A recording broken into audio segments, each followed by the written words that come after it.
ولله او خاص ته الله د پاره دی ما سچ فی السماوات په اسمانونو کې دي وما فی الارض او سچ په زمکه کې دي. یعنی دا ټول سيزونه چې په اسمانونو کې دي یا په زمکه کې دي څومره سيزونه چي دي اسمان او د زمکه ترمنځ سدي د اسمان د پاسه سدي د اسمان د لاندې سدي د زمکه د پاسه سدي د زمکه د لاندې سدي دا ټول د الله پاک جل جلاله ملکیت په دې ټول د الله قبضه ده په دې ټول د الله په قدرت کې دنه نه دي د الله د قدرت نه بهر سيز نشته دي. مخکې آیاتونو کې الله پاک جل جلاله د خزو او د یتیمانو حقوق بیان کړل اوس دلته د ترغیب او د ترهیب مضمون بیانېږي چې ولله ما فی السماوات خاص الله د پاره دی ما هغه سو فی السماوات چې په اسمانونو کې دي وما فی الارض او سچ په زمکه کې دي ولقد وصینا او په تحقیق سره مون حکم کړی دی مون تاکیدی حکم کړی دی الذين ها کسانو ته اوتل کتاب چې ورکړې شو هغوی ته کتاب اهل کتاب ته مراد دی من قبلکم استاسنا مخک و ایاکم او خاص تاسو ته امونګه تاکیدی حکم درکړی دی چې ان اتقوا الله د الله نه ویریږي ان تکفروا کو چې تاسو کفر وکئ فاننو بشک لله خاص ته الله د پاره دی خاص ته الله دی ما هغه سو فی السماوات چې په اسمانونو کې دي و ما فی الارض او سج په زمکه کې دي وکان الله او دی الله تعالی غنیا بے پروا حمیدا استایل شوی. یعنی الله فرمایي چې مونږ تاکیدی حکم ستاسو نه چې کوم مخکې خلق تیر شوی دي نو هغې ته مونږ تاکیدی حکم کړی دی چې تاسو شرک مه کوئ د یو الله عبادت وکړئ او د هغې الله نه ویریږئ. تقوا څه ته ویلی شي د الله یری ته ویلی شي د هغې الله نه ویریږئ او تاسو ته هم خاص طور تاسو ته هم تاکیدي حکم کو چې تاسو هم د الله نه ویریږئ. نو چې د الله نه یو سړی یریږي نو دی به د شرک نه خامخا بیا ځان بچ کړي د هر قسمه ګناه نه به بیا دی ځان بچ کړي. دلته کې درې پیرې لله ما فی السماوات و ما فی الارض ذکر دي درې پیرې. نو مفسرین وایي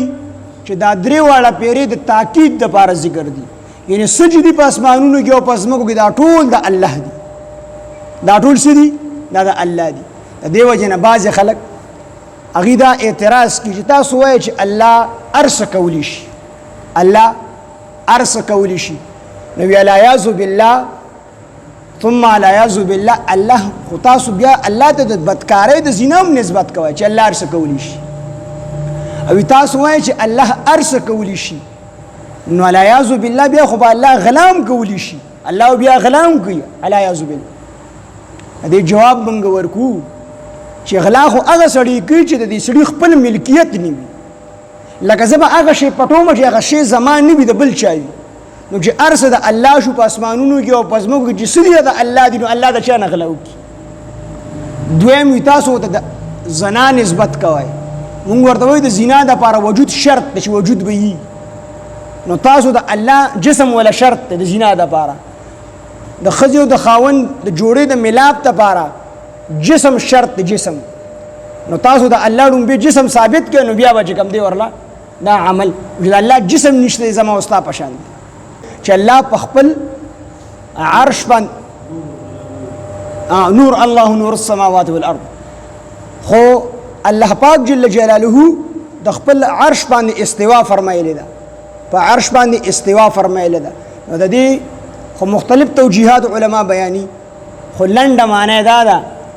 عام خلکو ته چې کما یلیق لشانه څنګه چې د الله د شان سره ښایي خو یو سړی دا سوچ کړي چې د الله جسم به زما په شان دی جسم والعیاذ بالله به دې سړی کافر کېږي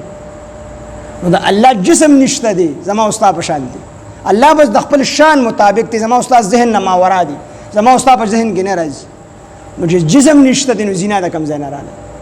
خبره مې دې پورې کړه چې څه په اسمانونو کې دي او څه په ځمکو کې دي دا ټول د الله ملکیت دی دا ټول د الله دی. نو دا درې ځایونه چې کوم دی ذکر دی لله ما فی السماوات و ما فی الارض نو بعضې مفسرین وایي چې دا درې واړه د تاکید دپاره دي د خبرې د مضبوطیا دپاره دي چې دا څه دي دا د الله دي او بعضې مفسرین وایي چې دا ړومبې لله ما فی السماوات و ما فی الارض دا چې کوم دی وسعت دلته مقصود دی وسعت فراغي چې الله سره هر یو څیز موجود دی الله سره هر څه شته دی الله سره هر څه شته دی الله د چا محتاج نه دی د دې ډومبي لله ما فی السماوات و ما فی الارض نه دا مقصود دی چې الله پاک جل جلاله سره هر یو څیز موجود دی دا الله هر یو څیز محتاج دی او الله د اچا محتاج نه دی ځکه وروسته سره الله فرمایي چې وکان الله غنیا حمیدا او بشکا الله پاک جل جلاله بے پروا دی او ستایل شوی دی د ډومبي ځای نه چې کوم دی وسعت مقصود دی چې الله سره هر یو څیز شته دی او دویم ځل چې لله ما فی السماوات و ما فی الارض راغلی دی نو د هغې نه بې نیازي او بې پرواهي مقصود ده چې الله بې نیازه دی الله بې پروا دی په چا باندې پروا نشته دی بے پروا دی قل هو الله احد الله الصمد صمد معنی الله بے پروا دی په چا باندې پروا نشته دی کو دا ټول خلق د رسول الله صلی الله علیه وسلم په شان نیکان شي د الله په خدایا کې ذره برابر زیاتې نه رسي او کو دا ټول خلق د ابو جهل په شان دی بدان شي د الله په خدایا کې ذره برابر کمی نه راځي نو هغه بے پروا دی نو دلته کې چې کوم دویم ځای کې چې لله ما فی السماوات و ما فی الارض ذکر دی نو د دین د الله پاک بے نیازی او بے پرواهی بیانول مقصود دی چې الله پاک جل جلاله بے پروا دی په شی پروا نشته یو مدرسې ته چې کوم دی یو يهودي راننوت اج څنګه يهودي راننوت په مدرسه کې یو ډېر لوی ولی د الله ناس ته هغه په څنګه نظر ولګېدو نو د الله غ ولی به هوش شو هغه نیک سړی به هوش شو عالم به هوش شو چې کله په هوش کې راغی نو خلق ورته حضرت دا ټول به هوش شو وي زما په يهودي باندې نظر ولګي په يهودي می نظر ولګېدو نو زما د زړه کې دا خبره رااله ما چې کله د يهودي ته وکتل نو په يهودي باندې د کفر جامه پراته و ما چې خپل ځان ته وکتل په ما د مسلمانۍ او د ایمان جامه پراته و بیا مې د الله دی صفت ته سوچ لاړو چې الله پاک خو صمد دی بې نیازه دی په چا پروا نشته دی اسنه د يهودي نه د يهودیت او د کفر د جامه راوالي ما ته راواغوندي او زمانه د مسلمانۍ او د ایمان د جامه راواخلي د يهودي ته ورواغوندي نو الله خو بې پروا دی د الله نه څوک تپوس کولی شي په دې خبره باندې زه بې هوشه شو نو دې کې دویم ځل کې د لله ما فی السماوات و ما فی الارض نه د الله پاک جل جلاله بې نیازي او بے پرواهی مقصود ده چې الله ګوره په چا باندې پروا نشته دی مونږ خاصه برتاو باځه خلک په الله برتاو منظر لګوما روزه در لنی سما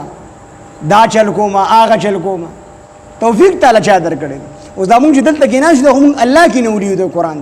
کو الله توفیق نه راکوي مونږ قران ته نشو کې نست نو د دویم ځل د لله ما فی السماوات و ما فی الارض نه مقصود د الله پاک بے پرواهی او د الله پاک چې کوم دی بے نیازي بیانول مقصود چې الله بے نیاز دی او دریم ځل د لله ما فی السماوات و ما فی الارض نه د الله پاک د رحمت بیان او د الله پاک د رحمت اظهار بیانول دا مقصود دی چې الله پاک ډیر غفور الرحیم دی ډیر مهربان دی مسلمانانو کو چرته تاسو تقوا اختیار کړئ د الله پاک اطاعت وکړئ نو الله پاک جل جلاله بس تاسو دنیا او د آخرت کارونه جوړ کی دنیا کې بر باندې رحم وکي او آخرت کې بر باندې رحم وکي نو د فرمای ولله او خاص ته الله دی ما هغه سو فی السماوات چې په اسمانونو کې دي و ما فی الارض او هغه چې په ځمکه کې دي ولقد وصینا او په تحقیق سره مونږ تاکیدی حکم کړی دی الذین ها کسانو ته اوتل کتاب شغی ته ورکړی شوی دی کتاب من قبلکم استاسنا مخکی تورات زبور انجیل درې وړ کتابونه د قران مجید نه مخکیو نو د دې منونکو ته مونږه تاکیدی حکم ورکړی دی چې و ایاکم تاسو حکم ورکړی دی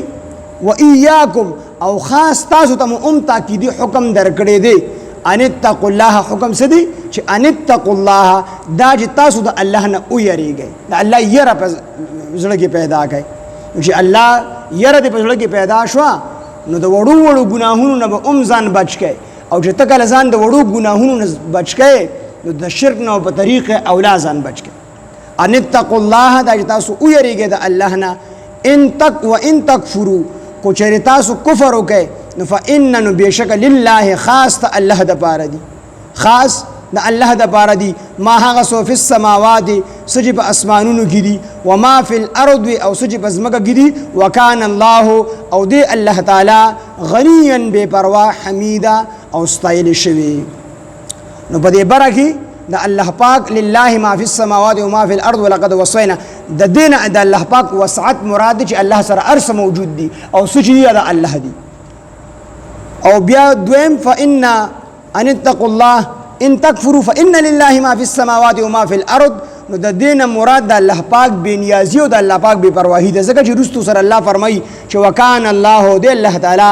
غنیا بے پروا حمید او استایل شوی. نو د دین د الله پاک بے نیازی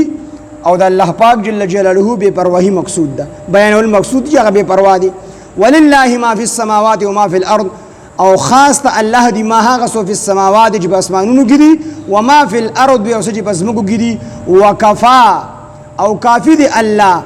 او کافی دی بالله الله وکیلا کارساز. نو دلته کې الله پاک جل جلاله د لله ما فی السماوات و ما فی الارض نه د الله رحمت بیانول د الله د رحمت اظهار کول دا چې کوم مقصود دی چې الله رحیم ذات دی. کو چې تاسو د الله پاک جل جلاله طاعت وکئ نو وکفا بالله وکیلا نو کافی بشي الله پاک تاسو د لپاره کارساز کار جوړونکي. د دنیا کارونه بدنم جوړ کړي د آخرت کارونه جوړ کړي.